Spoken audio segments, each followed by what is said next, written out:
بسم اللہ الرحمن الرحیم۔ فضائل حج۔ اللہ تعالیٰ نے قرآن مجید میں فرمایا، سورہ آل عمران آیت نمبر 97، اللہ نے ان لوگوں پر جو اس کی طرف راہ پا سکتے ہوں اس گھر کا حج فرض کیا ہے، اور جو کوئی کفر کرے تو اللہ اس سے بلکہ تمام دنیا سے بے پرواہ ہے۔ ایک دوسری آیت میں ہے کہ اللہ تبارک و تعالیٰ نے سورہ بقرہ آیت نمبر 125 میں فرمایا ہے، ہم نے بیت اللہ کو لوگوں کے لیے ثواب اور امن و امان کی جگہ بنا دیا، تم مقام ابراہیم کو جائے نماز مقرر کر لو۔ اللہ تعالیٰ نے سورہ حج آیت نمبر 27 میں فرمایا، لوگ تیرے پاس پیادہ بھی آئیں گے اور دبلے پتلے اونٹوں پر بھی دور دراز کی تمام راہوں سے آئیں گے، اپنے فائدے حاصل کرنے کو آ جائیں۔ حدیث ابو ہریرہ رضی اللہ تعالیٰ عنہ سے روایت ہے کہ رسول اللہ صلی اللہ علیہ وسلم سے سوال کیا گیا کہ کون سا عمل افضل ہے، تو آپ صلی اللہ علیہ وسلم نے فرمایا، اللہ اور اس کے رسول پر ایمان لانا۔ پوچھا گیا پھر کون سا؟ آپ صلی اللہ علیہ وسلم نے فرمایا، اللہ کی راہ میں جہاد کرنا۔ پوچھا گیا پھر کون سا؟ آپ صلی اللہ علیہ وسلم نے فرمایا، حج مبرور۔ تخریج صحیح البخاری۔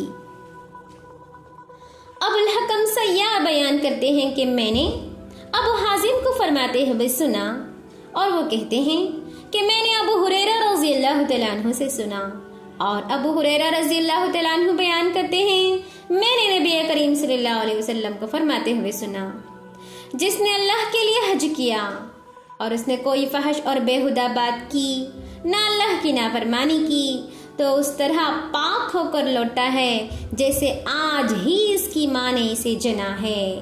تخریج صحیح البخاری۔ تشریح، اللہ تعالیٰ کو حج مبرور پسند ہے۔ حج مبرور سے مراد وہ حج ہے کہ حاجی اللہ کی رضا کے لیے صحیح عقیدے اور حلال مال خرچ کرتے ہوئے حج کو جائے اور حج مسنون ادا کرے، اللہ تعالیٰ کی کسی قسم کی نافرمانی نہ کرے۔ لیکن افسوس ہے آج کل اکثر کلمے گو اور اسلام کے دعوے دار حج کے دوران شرک اور بدعت کا ارتکاب کرتے ہیں کہ اللہ سے سوال و دعا اور فریاد کرنے کی بجائے انبیاء علیہ السلام اور دوسری زندہ فوت شدہ بزرگ ہستیوں کو پکارتے ہیں۔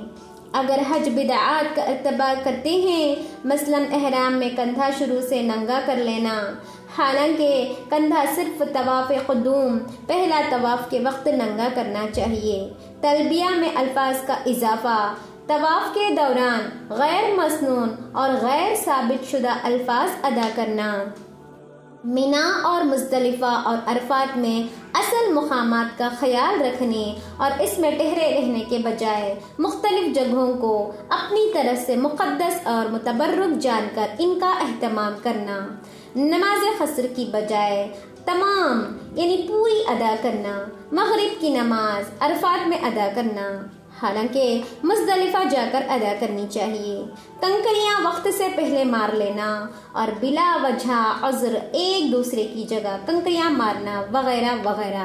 اسی طرح حج و عمرہ کے اندر بھی فسق اور فجور جاری رکھنا، نمازوں میں سستی کرنا، مردوں کا داڑھی منڈوانا اور عورتوں کی بے حیائی اور بردگی، جھوٹ بولنا، سگریٹ نوشی کرنا، مردوں کا کپڑا ٹخنوں سے نیچے رکھنا، غیبت کرنا، گالی گلوچ اور دھنگار و فساد اور جھگڑا کرنا وغیرہ وغیرہ۔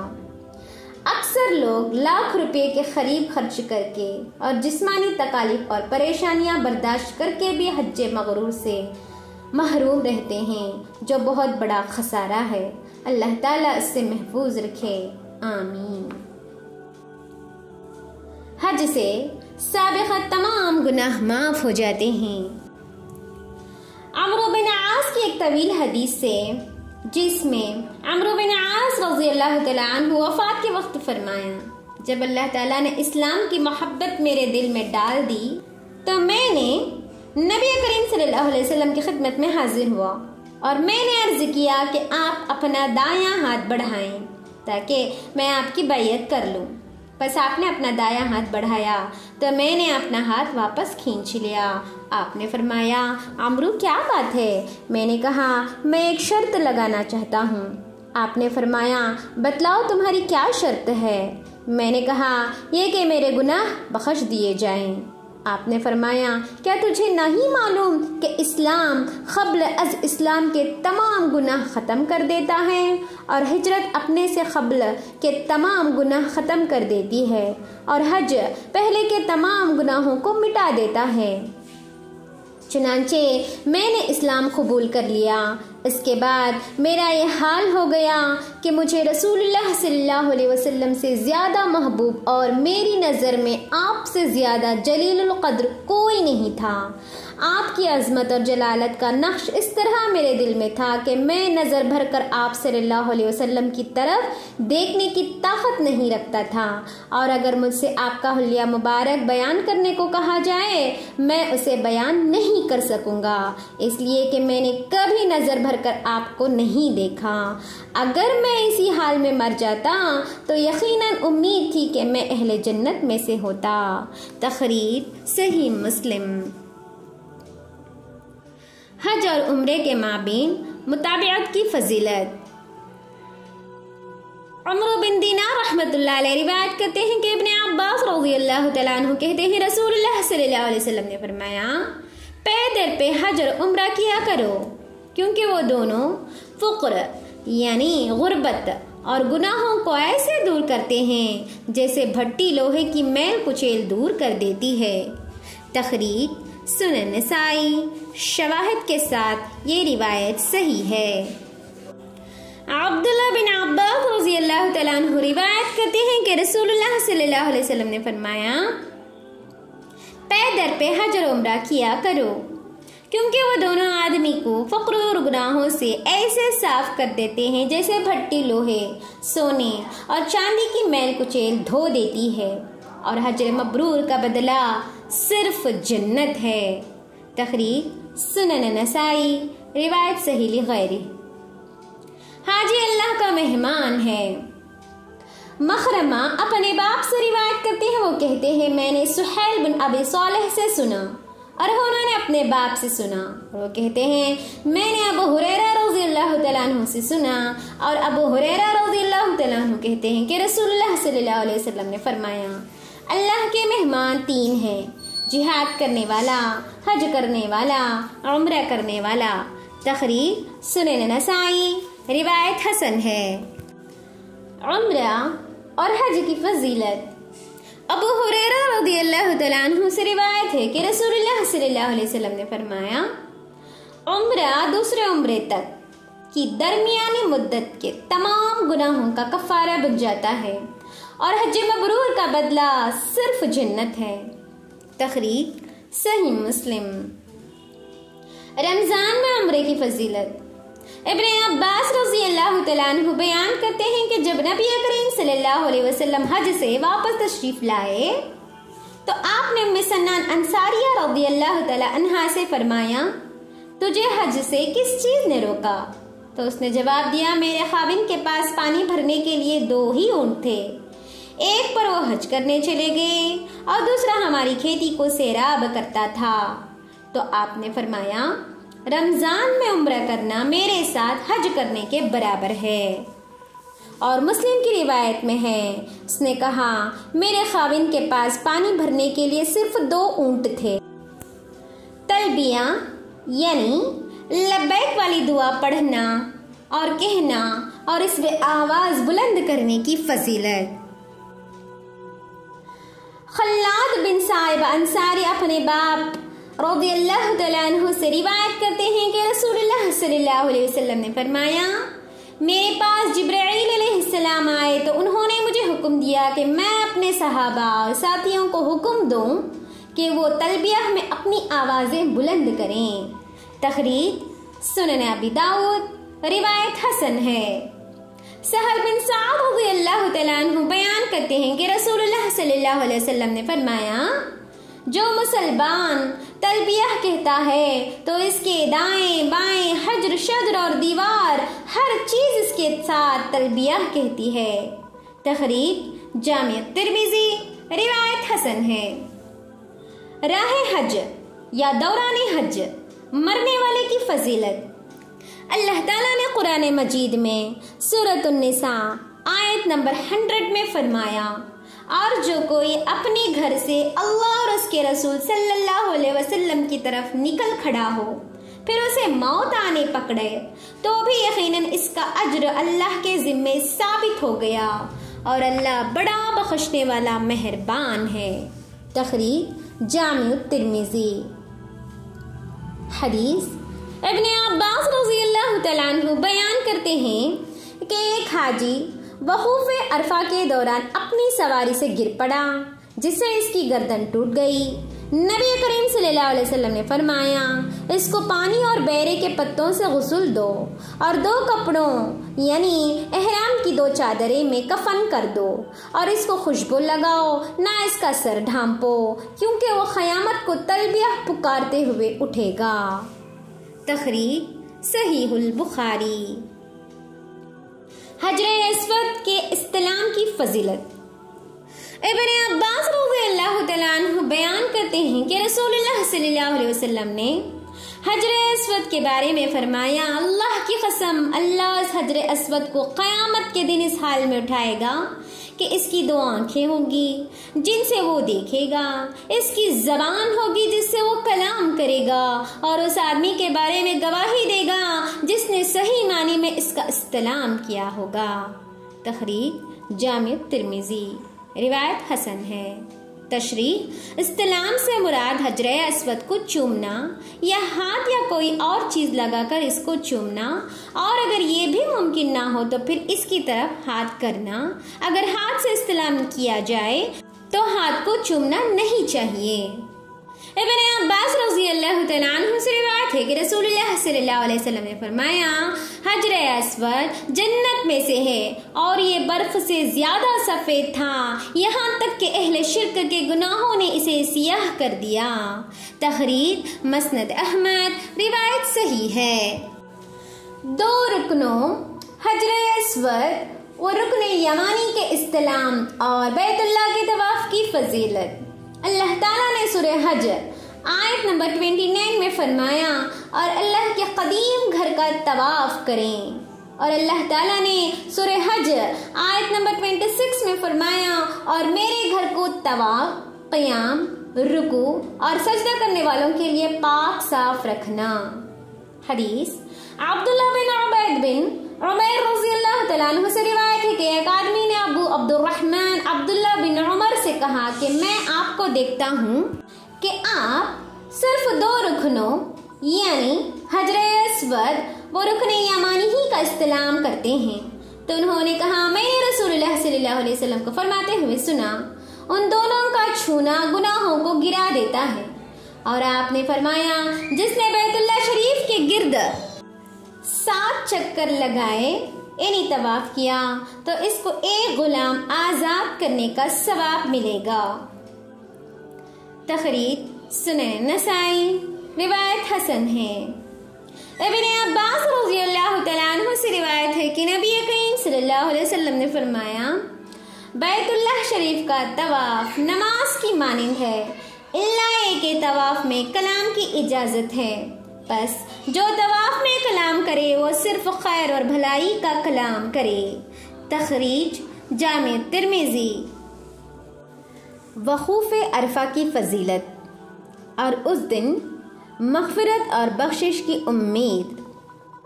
سعید بن مسیب بیان کرتے ہیں کہ عائشہ رضی اللہ تعالی عنہا کہتی ہیں کہ رسول اللہ صلی اللہ علیہ وسلم نے فرمایا، کوئی دن ایسا نہیں ہے جس میں اللہ عرفہ کے دن سے زیادہ اپنے بندوں کو جہنم کی آگ سے آزادی دیتا ہو، اور وہ قریب ہوتا ہے، پھر اپنے بندوں کے ذریعے فرشتوں سے فقر و مباحات کرتا ہے۔ بس اللہ تعالیٰ فرماتا ہے، یہ لوگ کیا چاہتے ہیں؟ تخریج صحیح مسلم۔ اہل عرفات کی وجہ سے اللہ تعالیٰ کا فرشتوں سے فقر اور مباحات کرنا۔ ابو ہریرہ رضی اللہ تعالیٰ عنہ بیان کرتے ہیں کہ رسول اللہ صلی اللہ علیہ وسلم نے فرمایا اللہ اہل عرفات کی وجہ سے فرشتوں سے فخر اور مباحات کرتے ہوئے کہتا ہے کہ میرے پراگندہ و غبار آلود بندوں کو تو دیکھو۔ تخریج مسند احمد، روایت صحیح ہے۔ عبداللہ بن عمرو بن عاص رضی اللہ تعالیٰ عنہ سے روایت ہے کہ نبی کریم صلی اللہ علیہ وسلم فرمایا کرتے تھے اللہ تعالیٰ یوم عرفہ کی شام اہل عرفات کی وجہ سے فرشتوں سے فخر اور مباحات کرتے ہوئے کہتا ہے میرے بندوں کی طرف دیکھو، میرے پاس پراگندہ بال و غبار آلود حالت میں آئے ہیں۔ تخریج مسند احمد۔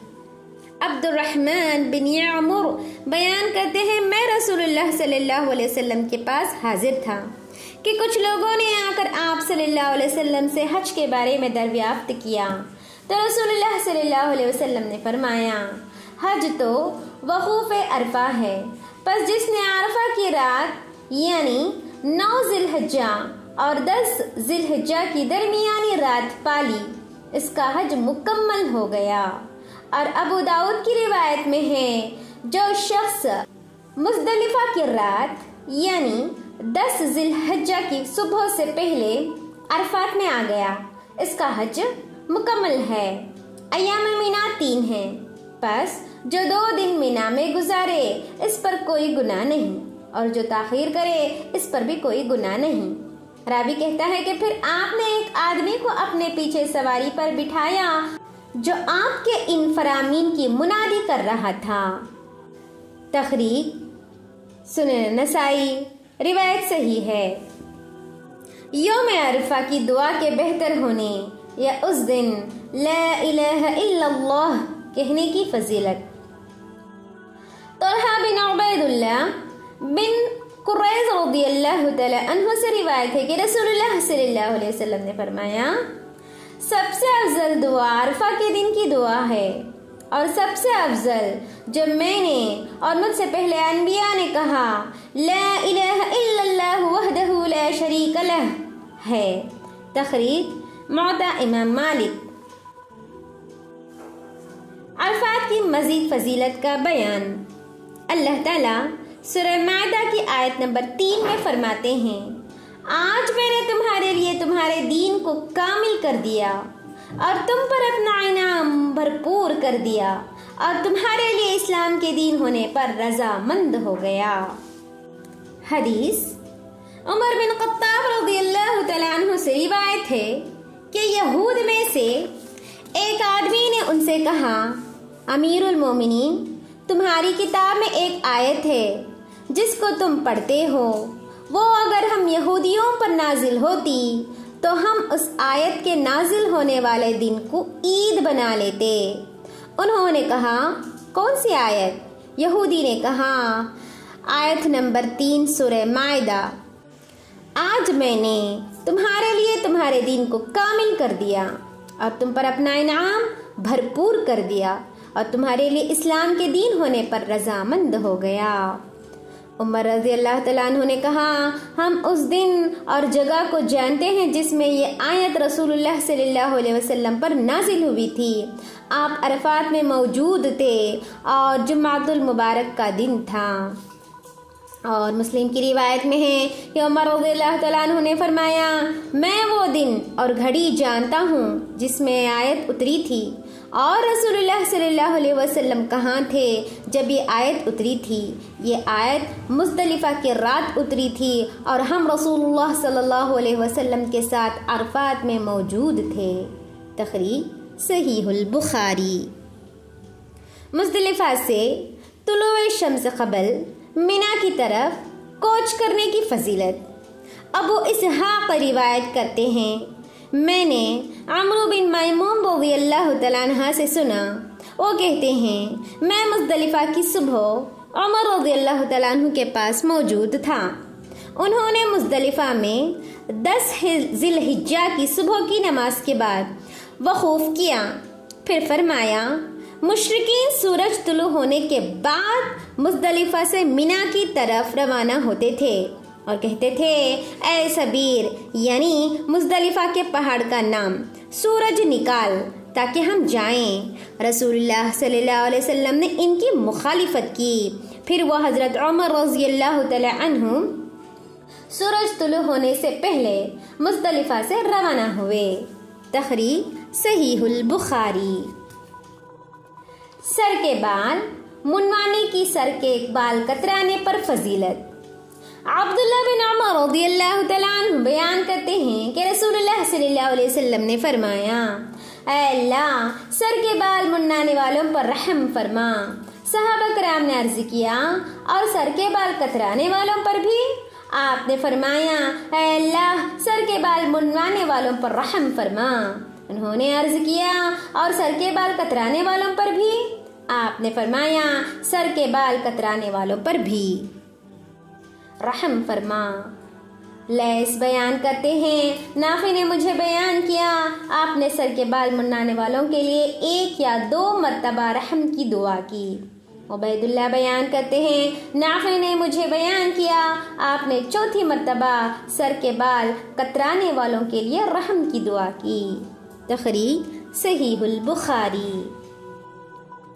تشریح سر کی حجامت کرانا بھی حج اور عمرہ کے مناسک میں سے ہے جو عمرہ میں تمام مناسک سے فراغت کے بعد اور حج میں 10 ذی الحجہ کے دن قربانی کے بعد کروائی جاتی ہے۔ اس حدیث میں سر کے بال منوانے کی سر کے بال کترانے پر فضیلت اور اس کی ترجیح اور فوقیت بیان کی گئی ہے کہ آپ نے حلق قلانے والوں کے لیے 3 مرتبہ دعا کی اور تقصیر والوں کو 4تھی مرتبہ اپنی دعا میں شامل کیا۔ حدیث ابو ہریرہ رضی اللہ تعالیٰ عنہ بیان کرتے ہیں کہ رسول اللہ صلی اللہ علیہ وسلم نے فرمایا اے اللہ سر منوانے والوں کو بخش دے۔ انہوں نے عرض کیا سر کے بال کترانے والوں کے لیے بھی؟ آپ نے فرمایا اے اللہ سر کے بال منوانے والوں کو بخش دے۔ انہوں نے عرض کیا اور سر کے بال کترانے والوں کے لیے بھی؟ آپ نے اس کو 3 مرتبہ فرمایا۔ پھر آپ نے فرمایا سر کے بال کترانے والوں کو بھی۔ تخریج صحیح البخاری۔ یحییٰ بن حسین اپنی نانی یا دادی سے بیان کرتے ہیں کہ انہوں نے نبی کریم صلی اللہ علیہ وسلم سے حجۃ الوداع میں سنا کہ آپ نے حلق کروانے والوں کے لیے 3 دفعہ اور تقصیر کرانے والوں کے لیے 1 دفعہ دعا کی۔ وکیع نے حجۃ الوداع کا ذکر نہیں کیا۔ تخریج صحیح مسلم۔ شعیب بن ابو حمزہ نافع سے بیان کرتے ہیں ابن عمر رضی اللہ تعالیٰ عنہ کہا کرتے تھے رسول اللہ صلی اللہ علیہ وسلم نے اپنے حج میں حلق کرایا تھا، اور بخاری شریف کی ایک روایت میں ہے کہ آپ نے حجۃ الوداع میں حلق کرایا اور بعض صحابہ نے بھی اور بعض نے تقصیر۔ تخریج صحیح البخاری۔ زمزم کے پانی کی فضیلت۔ زمزم کا پانی بھوک سے سیر اور بیماری سے شفا دیتا ہے۔ ابو ذر رضی اللہ تعالیٰ عنہ بیان کرتے ہیں کہ رسول اللہ صلی اللہ علیہ وسلم نے مجھے فرمایا آپ کب سے یہاں بیت اللہ میں ہیں؟ میں نے عرض کیا 30 دنوں سے۔ آپ نے فرمایا 30 دنوں سے؟ انہوں نے عرض کیا جی ہاں۔ آپ نے پوچھا تیرا کھانا کیا تھا؟ میں نے عرض کیا میرا کھانا پینا صرف زمزم کا پانی تھا، اور البتہ میں اس سے اتنا موٹا ہو گیا کہ میرے پیٹ کی شکنیں دور ہو گئیں، اور میں نے اپنے کلیجے یعنی پیٹ میں ذرا برابر بھی کبھی بھوک محسوس نہیں کی۔ تو رسول اللہ صلی اللہ علیہ وسلم نے فرمایا بے شک وہ بابرکت ہے اور وہ خوش ذائقہ کھانا اور بیماری سے شفا ہے۔ تخریج سنن ابی داؤد، روایت صحیح ہے۔ عبداللہ بن سامت سے روایت ہے ابو ذر رضی اللہ تعالیٰ عنہ بیان کرتے ہیں ہم اپنی قوم غفار سے نکلے اور وہ حرمت والے مہینوں کو حلال سمجھتے تھے، بس میں میرے بھائی انیس اور ہماری ماں روانہ ہوئے۔ اس حدیث میں ہے ابو حذر رضی اللہ تعالیٰ عنہ بیان کرتے ہیں کہ رسول اللہ صلی اللہ علیہ وسلم تشریف لائے۔ یہاں تک کہ آپ نے حجر اسود کا استلام کیا اور آپ نے اور آپ کے ساتھی نے بیت اللہ کا طواف کیا. پھر آپ نے نماز پڑھی. بس جب آپ نماز سے فارغ ہوئے، ابو ذر رضی اللہ تعالیٰ عنہ بیان کرتے ہیں، میں پہلا آدمی ہوں جس نے آپ کو اسلام کا تحیہ پیش کیا. وہ بیان کرتے ہیں، میں نے کہا اللہ کے رسول آپ پر سلام ہو. آپ نے فرمایا اور آپ پر بھی، اور اللہ کی رحمت ہو. اور ایک روایت میں ہے کہ آپ نے فرمایا تجھ پر سلامتی ہو. پھر آپ نے فرمایا تو کون ہے؟ میں نے کہا غفار قبیلے سے. اس کے بعد حدیث گزشتہ حدیث کی طرح ہے جس کو ابو داؤد وغیرہ نے روایت کیا ہے. اس میں ہے کہ آپ نے فرمایا بے شک وہ زمزم کا پانی بابرکت اور خوش ذائقہ کھانا ہے. حدیث طویل ہے اور اس حدیث میں ہے الفاظ نہیں ہیں کہ بیماری سے شفا ہے. تخریج صحیح مسلم. ایک اور حدیث انس بن مالک رضی اللہ تعالیٰ عنہ بیان کرتے ہیں کہ ابو ذر رضی اللہ تعالیٰ عنہ بیان کرتے تھے کہ رسول اللہ صلی اللہ علیہ وسلم نے فرمایا میں مکے میں تھا کہ میرے گھر کی چھت کھولی گئی تو جبرائیل علیہ السلام نازل ہوئے. پس انہوں نے میرا سینہ کھولا، پھر اس کو زمزم کے پانی سے دھویا، پھر ایمان اور حکمت سے بری ہوئی ایک سونے کی ٹرے لائے، اس کو میرے سینے میں انڈیل کر اس کو اوپر سے سی دیا. پھر میرا ہاتھ پکڑ کر مجھے آسمان دنیا یعنی پہلا آسمان پر لے گئے. پس جب میں آسمان دنیا پر آیا تو جبرائیل علیہ السلام نے آسمان کے خازن یعنی دربان سے کہا دروازہ کھولو. اس نے کہا کون ہے؟ انہوں نے کہا یہ جبرائیل ہے. اس نے کہا کیا تیرے ساتھ کوئی ہے؟ انہوں نے کہا ہاں میرے ساتھ محمد صلی اللہ علیہ وسلم ہیں. بس اس نے کہا کیا ان محمد صلی اللہ علیہ وسلم کی طرف کوئی پیغام بھیجا گیا ہے؟ انہوں نے کہا ہاں. تخریج صحیح البخاری. ابو طفیل ابن عباس رضی اللہ تعالیٰ عنہ سے روایت کرتے ہیں، انہوں نے کہا میں نے انہیں فرماتے ہوئے سنا ہم اس یعنی زمزم کے پانی کو شکم سیر کا نام دیا کرتے تھے اور ہم اسے اپنے بچوں کے بارے میں بہترین معاون پاتے تھے. تخریج مصنف عبد الرزاق. صحیح الاسناد روایت موقوف ہے. بیت الحرام میں داخل ہونے کی فضیلت. اللہ تعالیٰ نے سورہ آل عمران میں آیت نمبر 96 اور 97 میں فرمایا ہے کہ اللہ کا پہلا گھر جو لوگوں کے لیے مقرر کیا گیا وہی ہے جو مکے میں ہے، جو تمام دنیا کے لیے برکت اور ہدایت ہے، جس میں کھلی کھلی نشانیاں ہیں.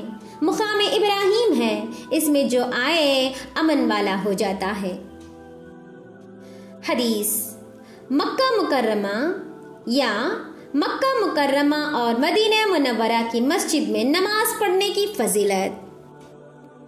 جابر رضی اللہ تعالیٰ عنہ سے روایت ہے کہ رسول اللہ صلی اللہ علیہ وسلم نے فرمایا میری مسجد میں نماز مسجد حرام کے سوا دوسرے مقامات میں 1000 نماز سے افضل ہے، اور مسجد الحرام میں نماز دوسرے مقامات میں نماز سے 1,00,000 درجہ افضل ہے.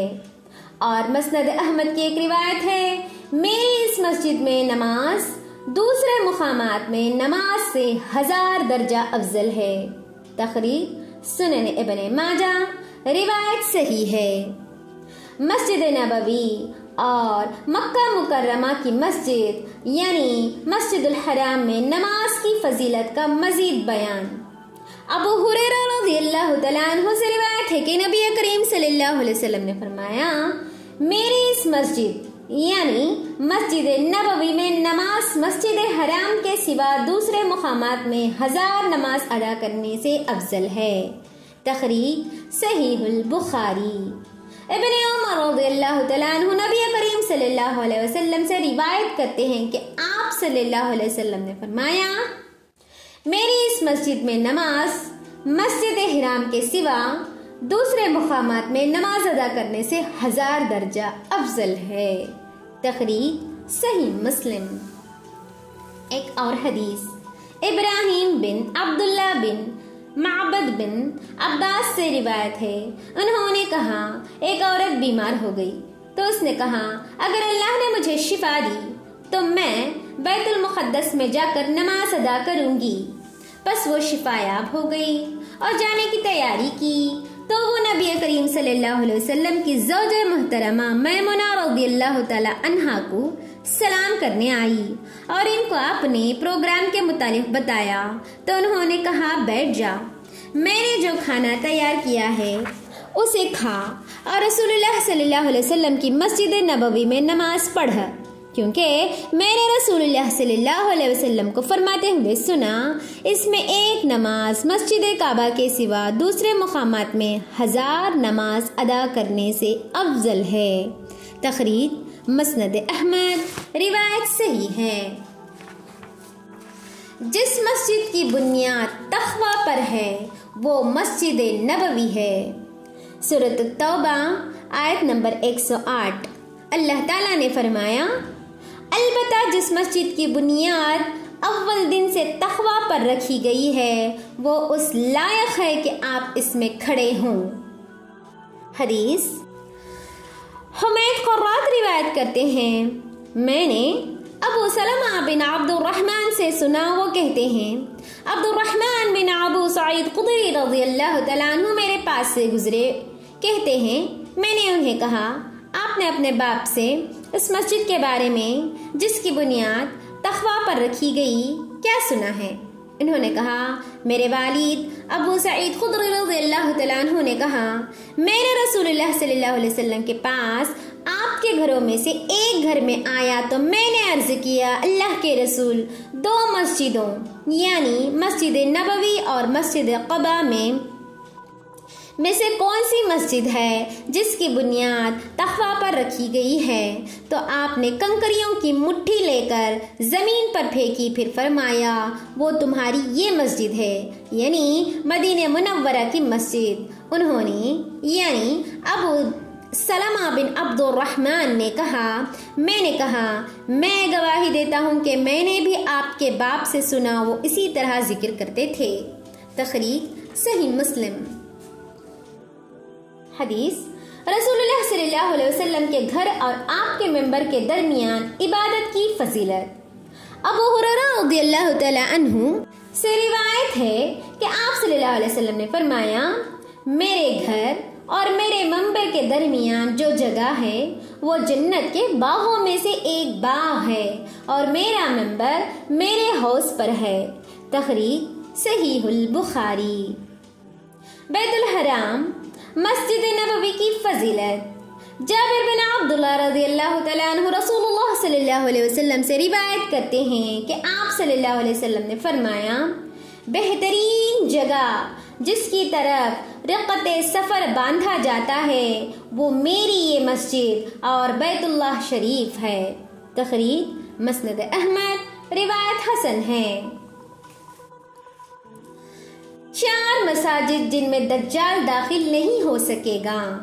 مجاہد بیان کرتے ہیں جنادہ بن ابی امیہ ہمارے 6 سال تک امیر رہے، پس انہوں نے ہمیں ایک دفعہ خطبہ دیا تو فرمایا ہم ایک انصاری صحابی رضی اللہ تعالیٰ عنہ کے پاس آئے، ہم نے کہا آپ ہم کو رسول اللہ صلی اللہ علیہ وسلم کی وہ احادیث سنائیں جو آپ نے ان سے سنی ہوں، آپ ہمیں لوگوں سے سنی ہوئی بیان نہ کریں۔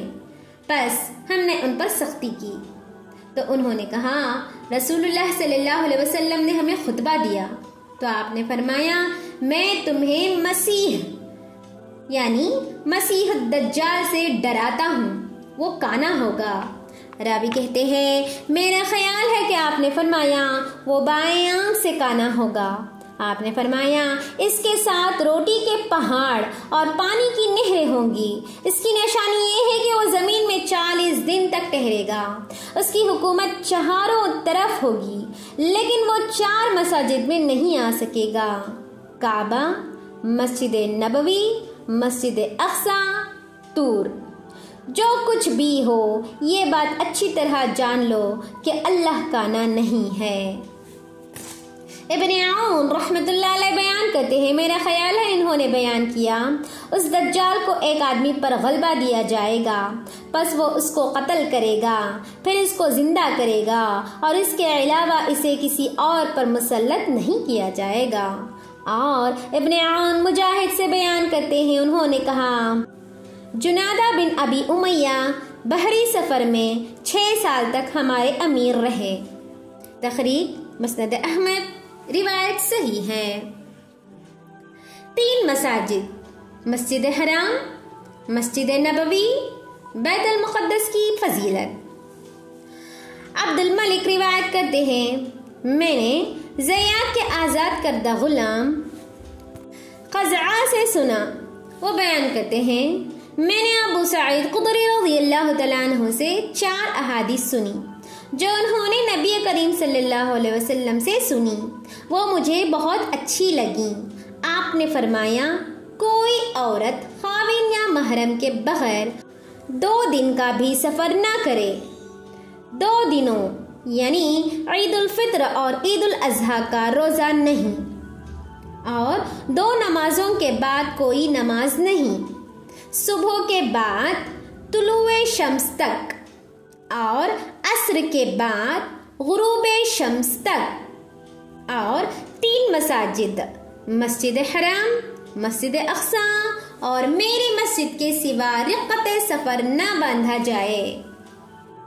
تخریج صحیح البخاری۔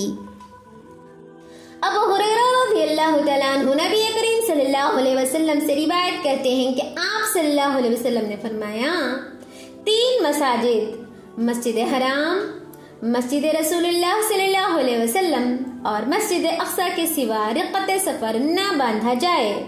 تخریج صحیح البخاری۔ بیت المقدس اور اس میں نماز کی فضیلت۔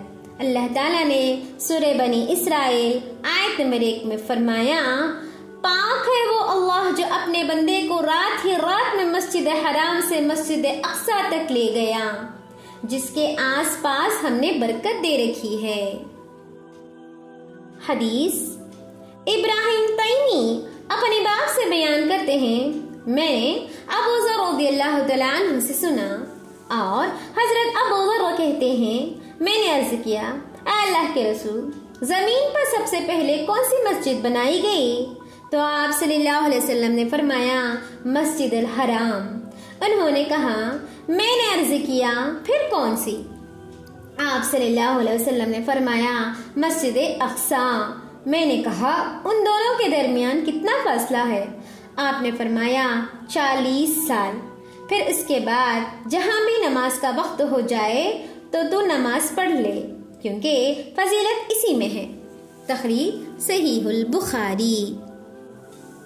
عبداللہ بن عمرو رضی اللہ تعالیٰ عنہ رسول اللہ صلی اللہ علیہ وسلم سے بیان کرتے ہیں کہ جب سلیمان بن داؤد علیہ السلام نے بیت المقدس تعمیر کیا تو اس دوران اللہ تعالیٰ سے 3 چیزوں کا سوال کیا۔ نمبر 1، اسے ایسی حکومت دے جو اس کی حکومت کے مطابق ہو، تو اللہ نے اس کو یہ چیز دے دی۔ نمبر 2، اللہ تعالیٰ سے سوال کیا کہ اسے ایسی حکومت دے جو اس کے بعد کسی دوسرے کے لیے نہ ہو، بس انہیں وہ دے دی گئی۔ نمبر 3، جب مسجد کی تعمیر سے فارغ ہوئے تو اللہ تعالیٰ سے سوال کیا جو شخص بھی صرف نماز کی نیت سے اس مسجد میں آئے تو اس کو گناہوں سے اس دن کی طرح صاف کر دے جس دن اس کی ماں نے اس کو جنم دیا تھا۔ تخریج سنن نسائی، اس کی اسناد صحیح ہے۔ رسول اللہ صلی اللہ علیہ وسلم کی آزاد کردہ لونڈی میمونہ رضی اللہ تعالی عنہا بیان کرتی ہیں میں نے عرض کیا اے اللہ کے رسول صلی اللہ علیہ وسلم، آپ ہمیں بیت المقدس کے بارے میں بتائیں۔ تو آپ نے فرمایا حشر و نشر کی سرزمین ہے، اس میں آؤ تو نماز پڑھو، بس اس میں ایک نماز دوسرے مقامات میں 1000 نماز کے برابر ہے۔ میں نے عرض کیا اگر میں اس کی طرف سفر کی طاقت نہ رکھوں؟ آپ نے فرمایا تو اس کے لیے تیل بھیج دے جو اس میں جلایا جائے، جو ایسا کرے تو وہ اس کی طرح ہے جو اس مسجد میں آیا۔ تخریج سنن ابن ماجہ، روایت حسن ہے۔ مسجد قباء، اس کی زیارت اور اس میں نماز کی فضیلت۔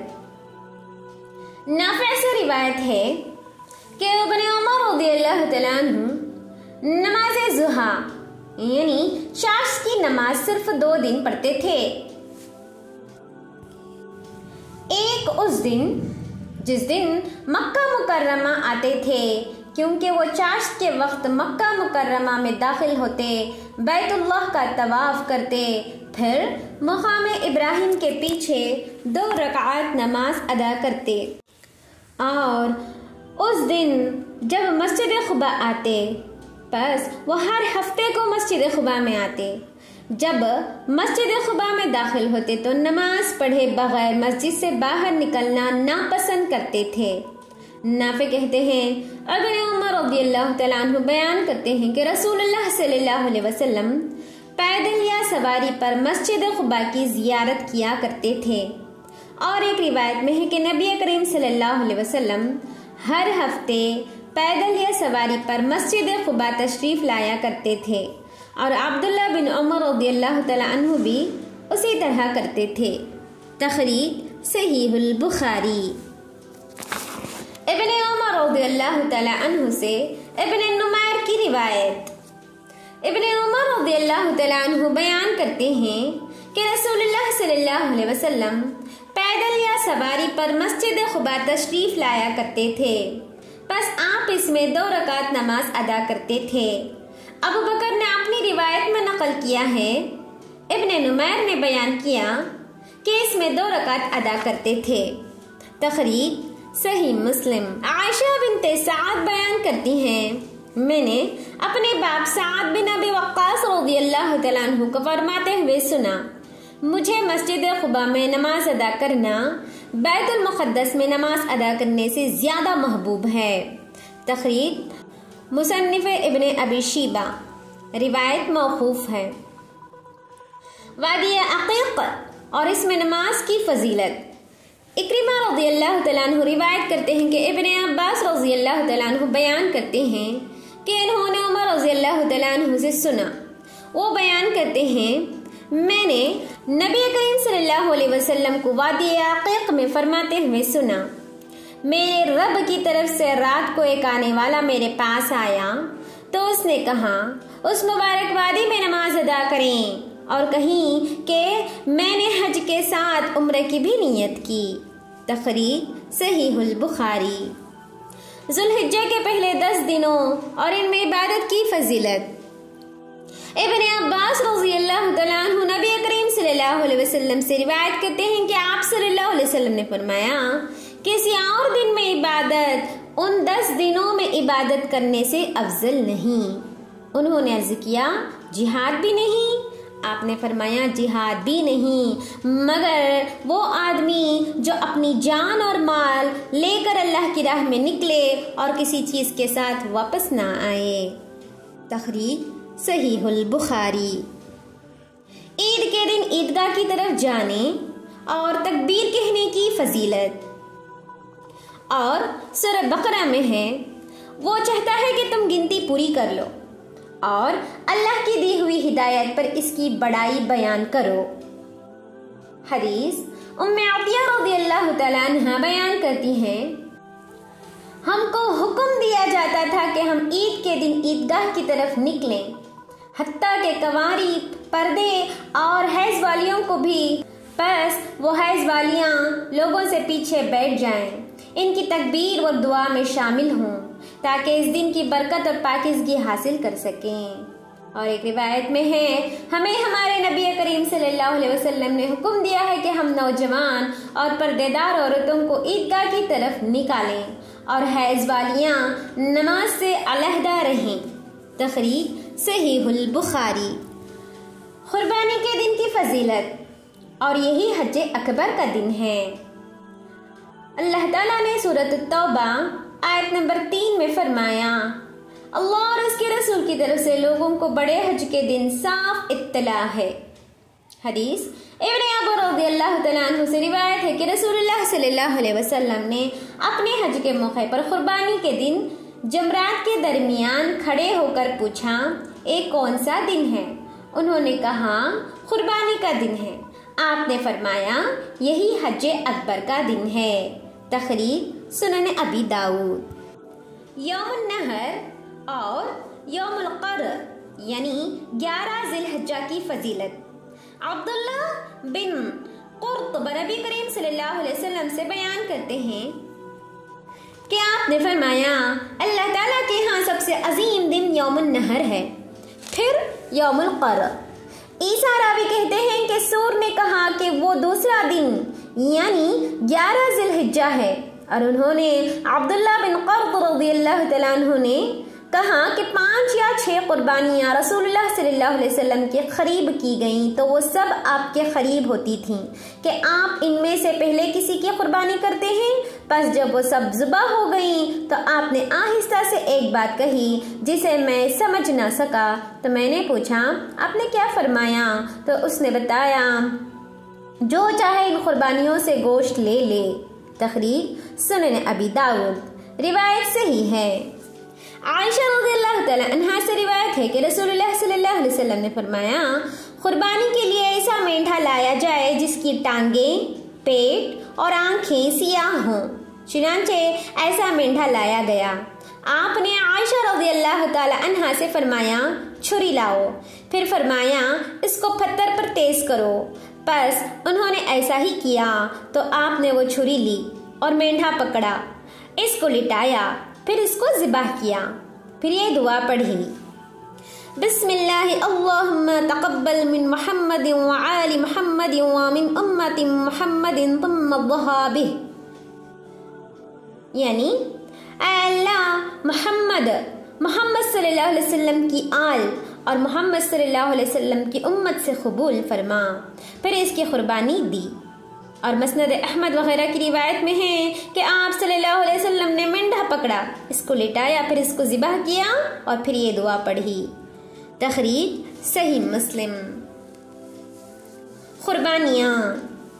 اللہ تبارک و تعالیٰ نے سورۃ الحجر آیت نمبر 36 اور 37 میں فرمایا ہے قربانی کے اونٹ ہم نے تمہارے لیے اللہ کے نشانات مقرر کر دیے ہیں، ان میں تمہیں نفع ہے، پس انہیں کھڑا کر کے ان پر اللہ کا نام لو، اور جب ان کے پہلو زمین سے لگ جائیں اسے خود بھی کھاؤ اور مسکین سوال سے رکنے والوں اور سوال کرنے والوں کو بھی کھلاؤ۔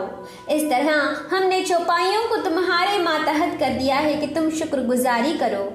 اللہ کو قربانیوں کے گوشت پہنچتے ہیں، نہ ان کے خون، بلکہ اسے تو تمہارے دل کی پرہیزگاری پہنچتی ہے۔ اسی طرح اللہ نے ان جانوروں کو تمہارے مطیع کر دیا ہے کہ تم اس کی رہنمائی کے شکریے میں اس کی بڑائیاں بیان کرو اور نیک لوگوں کو خوشخبری سنا دیجیے۔ حدیث انس رضی اللہ تعالیٰ عنہ سے روایت ہے کہ رسول اللہ صلی اللہ علیہ وسلم نے سینگوں والے چتکبرے 2 مینڈھے لیے، بس ان کو اپنے ہاتھ سے ذبح کیا، اور ایک روایت میں ہے کہ آپ نے اللہ کا نام لیا اور تکبیر کہی اور اپنا پاؤں ان کے پہلوؤں پر رکھا، اور مسلم کی روایت میں ہے آپ نے ذبح کرتے وقت بسم اللہ واللہ اکبر کہا۔